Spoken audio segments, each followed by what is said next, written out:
Entonces, viendo un poco de las definiciones, vamos a tener la definición del compilador. Traduce el C en lenguaje ensamblador. Entre más alto el lenguaje, más alta la productividad del programador. Entonces, en ensamblador, para hacer una tarea ocupamos un montón de líneas. En C necesitamos menos líneas que en ensamblador y en Python muchas menos líneas. Antes había problemas de capacidad de compiladores ineficientes. Hoy en día los compiladores optimizados funcionan mejor que generan mejor código que un ser humano, pero eso tiene un montón de asteriscos. ¿Por qué tiene asteriscos eso? Porque vamos a ver ahora más adelante en el desarrollo del curso que los procesadores modernos tienen algo que se llama instrucciones multimedia y las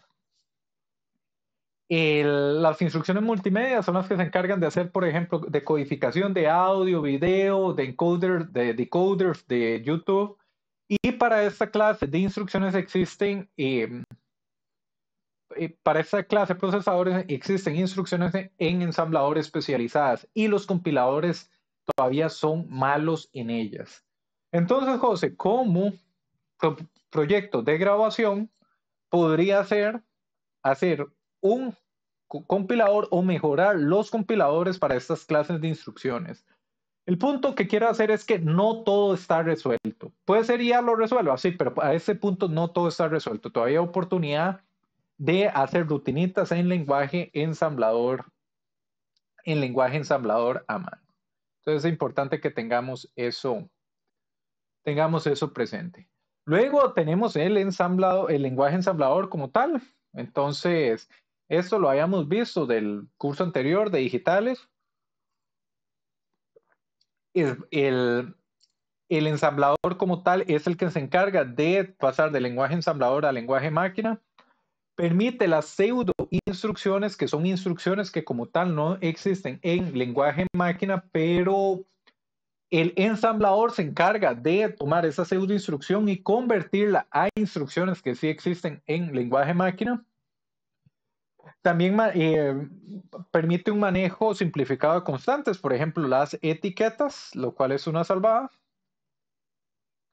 Usábamos etiquetas y las etiquetas eran direcciones, entonces eso era una salvada.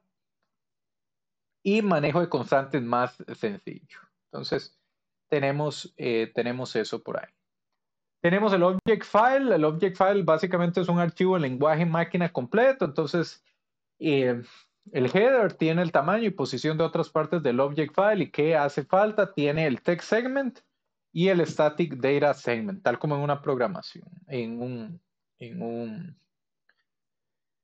los distintos direccionamientos de memoria en procesador. Tiene relocation information. Eso es instrucciones y datos que dependen de direcciones absolutas, no direcciones que se tienen que referenciar, y una tabla de símbolos. Esto era lo que yo te decía, José, que cuando hacemos nuestra program hace una llamada printf, pero como tal en nuestra program nosotros no creamos printf, sino que es una rutina que llamamos que la provee el sistema operativo. La tabla de símbolos es lo que dice printf no la tengo, alguien más me la tiene que dar. Y por último, información de depuración es lo que tiene el object file. Luego tenemos el linker, que un cambio, una línea de código no implica recompilar todo el programa. No vamos a recompilar todas las bibliotecas del sistema operativo porque esas bibliotecas no cambian, se mantienen estándar. Y entonces cada vez que se compila y se modifica únicamente lo que cambió. Y el linker se encarga de tomar los distintos códigos máquina, los distintos object files, las distintas bibliotecas y generar un ejecutable que ya contiene todo. ¿Me explico, José? Profe. Sí, Michael. Una pregunta, ¿qué tiene especial el archivo .dll que con eso la mayoría de los programas se piratean? Son bibliotecas del sistema operativo. De hecho, DLL es Dynamic Link Library, si no me equivoco. Y son bibliotecas del sistema operativo, pero esos son de Windows, ¿verdad?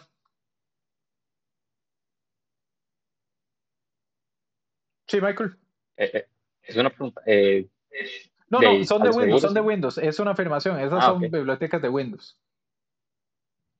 Ok, entonces tiene eso. Tenemos el linker, toma programas en lenguaje máquina independientes y los une y utiliza la tabla de símbolos y relocalización para hacer eso. Y por último tenemos el loader. El loader es el que entra en acción una vez que le damos doble clic al archivo o al ejecutable. Se encarga de tomar el ejecutable y echarlo a andar. Entonces va a leer el encabezado, determina el tamaño de texto o las instrucciones, reserva espacio en memoria y copia los datos en memoria para que estén listos para ser ejecutados. Entonces aquí tenemos el flujo de cómo se pasa todo el flujo completo desde el programa en C hasta que ejecutamos el programita. El loader también va a inicializar el stack, el puntero al stack y salta al main para empezar a ejecutar nuestro código a partir del main. Muy bien, entonces tenemos eso por ahí.